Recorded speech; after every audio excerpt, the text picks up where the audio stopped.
అనగనగా ఒక అడవిలో ఒక నక్కు ఉండి దానికి పంది మెదను తినాలని కోరిక పుట్టింది. అయితే పందిని చంపి తినగలిగే శక్తి నక్కకు లేదు. నక్క అసలే జిత్తులు మారి దానికి ఒక ఆలోచన వచ్చింది. వెంటనే అడవికి రాజు సింహం దగ్గరకు వెళ్ళింది. రాజా, మీకు పంది మాంసంతో విందు ఇవ్వాలనుకుంటున్నాను, మీరు కాదనకూడదు, అలాగే మీరు నాకు సహాయం చేయాలని అడిగింది. నక్క పంది మాంసంతో విందు అనగానే సింహానికి నోరూరింది. ఏమీ ఆలోచించకుండా సరేనని ఒప్పుకున్నది.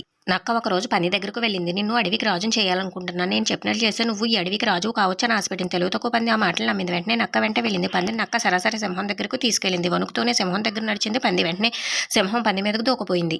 పంది తప్పించుకుని పారిపోయింది. నక్క మళ్ళా పంది దగ్గరికి వెళ్ళింది. ఎందుకు పారిపోయి వచ్చేసావు అని అడిగింది. సింహం నన్ను చంపబోయింది, తప్పించుకుని వచ్చేసానని చెప్పింది పంది. సింహం నిన్ను చంపడానికి రాలేదు, కాబోయే రాజు కదా, నిన్ను కౌగులించుకుని అభినందించడానికి వచ్చింది. నువ్వు అనవసరంగా భయపడ్డాను పందికి సర్ది చెప్పి దాన్ని మళ్ళీ సింహం దగ్గర తీసుకెళ్లింది నక్క. సింహం దగ్గరికి వెళ్ళిన తర్వాత పందిని తలవంచి నమస్కరించమని చెప్పింది నక్క. పంది తలవంచగానే సింహం దాన్ని చంపేసింది. వెంటనే సింహం పంది మాంసం తినబోయింది. నక్క స్నానం చేసి వచ్చి తినమంది. సింహం అలాగేనని చెప్పి వెళ్ళింది. ఈ లోపల నక్క పంది మెదడుని తినేసింది. సింహం వచ్చి పంది మెదడు ఏదని అడిగింది. దీనికి మెదడే ఉంటే మీ దగ్గరికి వచ్చేది కాదు కదా అని సమాధానం చెప్పింది.